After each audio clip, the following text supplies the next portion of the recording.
Bonjour et bienvenue dans cette vidéo où je vais résumer le chapitre de SES de Terminal qu'est l'action publique pour l'environnement.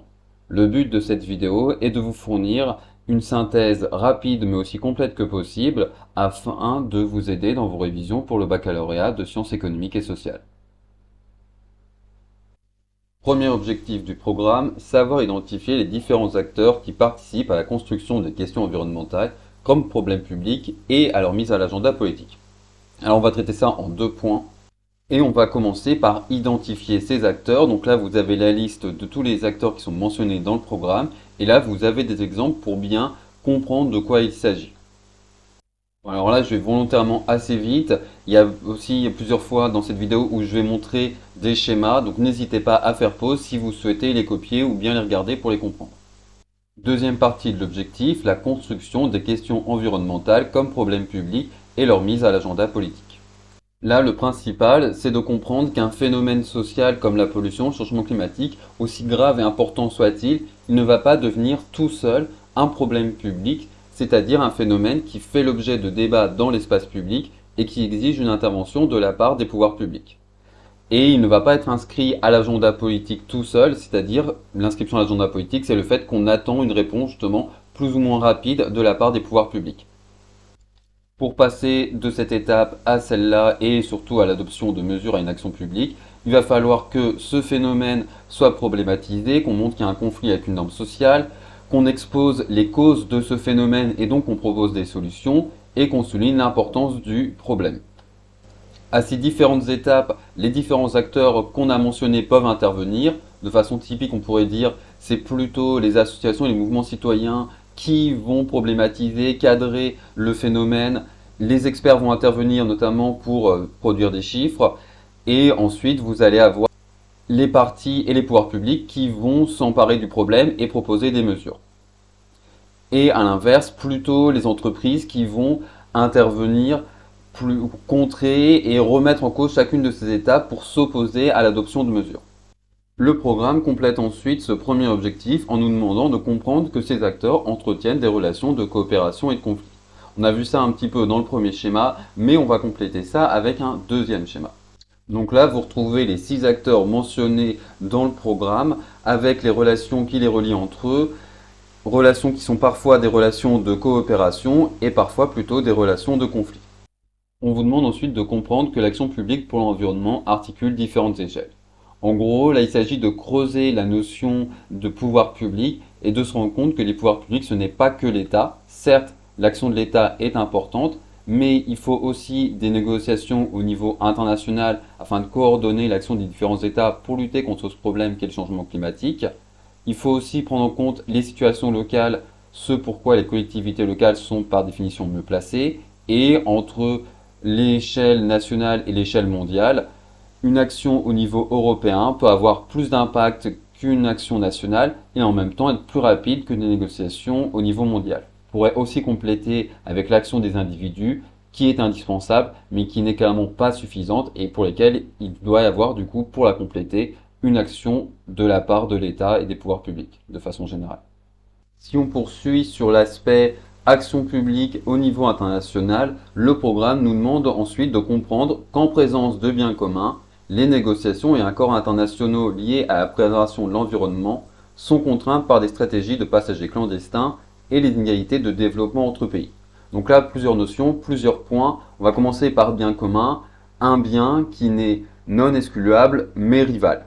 Donc l'environnement est considéré comme un bien commun et cela peut conduire les États à adopter des stratégies de passagers clandestins, c'est-à-dire profiter des efforts des autres dans la protection de l'environnement, mais ne faire aucun effort eux-mêmes, ne s'imposer aucune contrainte pour préserver leur activité économique. Autre problématique au niveau international, les inégalités de développement, la question de la justice climatique et de la juste répartition des contraintes et des mesures à adopter en se disant comment est-ce qu'on fait entre des pays qui sont en développement, des pays qui sont en train de se développer et d'autres qui sont déjà développés et qui ont du coup historiquement une plus grande responsabilité. Enfin, le programme vous demande de connaître les principaux instruments dont disposent les pouvoirs publics pour faire face aux externalités négatives sur l'environnement et de comprendre que ces différents instruments présentent des avantages et des limites et que leur mise en œuvre peut se heurter à des dysfonctionnements de l'action publique. On va commencer par justement présenter les dysfonctionnements de l'action publique en général qui concernent donc tous ces instruments. Il y en a essentiellement deux. Le premier, c'est la question de la fraude. Est-ce que les mesures qui sont prises sont appliquées et respectées? Et le deuxième, c'est est-ce que les mesures prises sont assez ambitieuses, assez contraignantes pour être efficaces, ce qui ne sera pas forcément le cas s'il y a l'influence notamment de lobby. Premier instrument pour lutter contre la pollution, la réglementation. C'est simple, vous interdisez ou vous limitez les comportements polluants. A priori, ça semble efficace puisque si vous interdisez ces comportements, ils vont disparaître.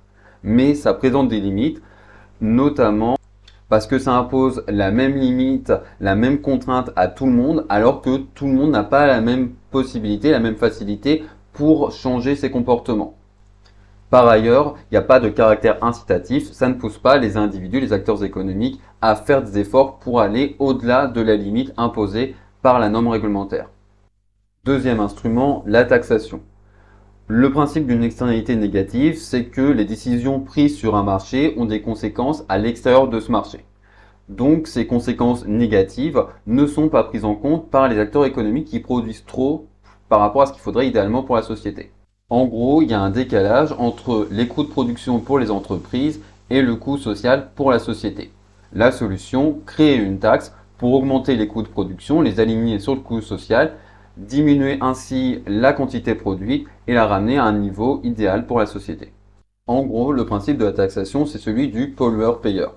Ça présente plusieurs avantages, notamment par rapport à la réglementation. Tout d'abord, c'est plus flexible, ça permet de prendre en compte que tous les individus ne polluent pas de la même façon et n'ont pas la même facilité à changer leur comportement.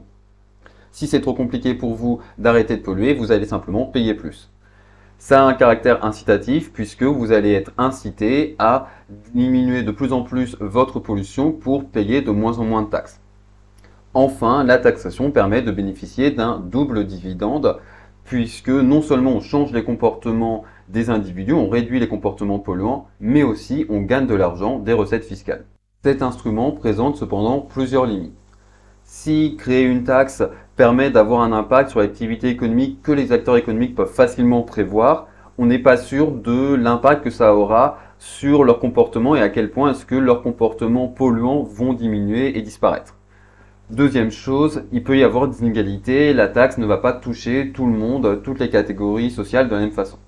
Pour les subventions à l'innovation verte, c'est à peu près le même principe, mais en considérant que ces innovations vertes sont des externalités positives. Le coût pour les entreprises est supérieur par rapport au coût pour la société, donc il faut réduire ce coût en leur donnant des subventions, en les poussant à investir dans ces domaines bien pour l'environnement. Le problème, évidemment, c'est que là, vous n'allez pas avoir de dividendes, puisqu'au contraire, vous allez devoir trouver des ressources financières pour financer cette subvention.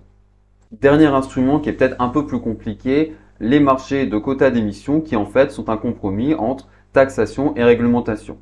En effet, on va commencer par créer des quotas qui correspondent à un certain niveau d'émissions.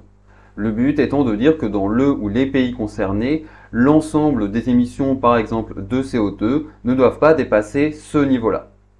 Ensuite, on va attribuer ces quotas aux entreprises en fonction de leurs besoins et à la fin de l'année, les entreprises ne doivent pas avoir pollué plus que les quotas dont elles disposent. Si on parle de marché de quotas, c'est parce qu'ensuite, au cours de l'année, les entreprises peuvent échanger entre elles ces quotas. Une entreprise qui a pollué moins que prévu peut donc revendre sur ce marché les quotas dont elle n'a pas besoin, et au contraire, une entreprise qui a pollué plus peut en racheter. Donc on retrouve, comme pour la taxe, un caractère incitatif. Une entreprise a intérêt à réduire autant que possible sa pollution pour avoir besoin de moins de quotas et pouvoir les revendre sur ce marché, gagner de l'argent grâce à ça. Mais on a aussi le côté flexibilité, puisqu'une entreprise qui aurait trop de difficultés pour réduire sa pollution va compenser ça en payant plus, en achetant plus de quotas. Autre avantage du marché de quotas d'émissions, c'est un instrument qui est facile à mettre en œuvre au niveau international, contrairement à la taxation ou la réglementation. Mais toutefois, ce n'est pas un instrument parfait, il présente des limites, notamment il ne peut s'appliquer qu'à un nombre assez restreint d'acteurs économiques, et on ne peut pas imaginer le mettre en place entre tous les individus qui, par exemple, auraient besoin d'essence. Pour résumer, je vous ai fait ce tableau qui présente les trois principaux instruments en présentant pour chacun leurs avantages et leurs limites. Et voilà, j'ai terminé. Si vous avez apprécié cette vidéo, n'oubliez pas de l'indiquer en laissant des petits likes, en vous abonnant si ce n'est pas encore le cas. N'hésitez pas à laisser des commentaires, notamment pour dire que vous appréciez cette vidéo, mais aussi pour poser des questions. Et je vous souhaite une bonne journée.